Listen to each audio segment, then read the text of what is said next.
तर आयोग आमच्या तक्रारीची दखल घेत नाही, बाळासाहेब थोरात यांनी हा आरोप केलाय। निवडणूक आयोगाचा सर्व्हर हॅक झालाय, त्रयस्थ व्यक्तीची आयोगाच्या याद्यांमध्ये घुसखोरी सुरू आहे, असा गंभीर दावा जयंत पाटील यांनी केलाय।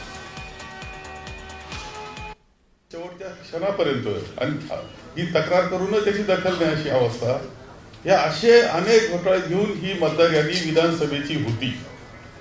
आता ती खरं जे विधानसभेची निवडणूक झाल्यानंतर 1 जुलैला तुम्ही आता या राज्य आयोगाला दिलेली, त्या अगोदर कोणतेही पुनर्विलोकन जे असतं ते 6-7 महिन्यामध्ये करण्यात आलेलं नाही, कोणत्या दुरुस्त्या करण्यात आलेल्या नाही, पुन्हा नवीन नाव नोंदण्याकरताची मोहीम करण्यात आली नाही आणि त्यामुळे सगळ्या दोषासहित 1 जुलैला ती मतदार यादी ही राज्य आयोगाला दिलेली आहे।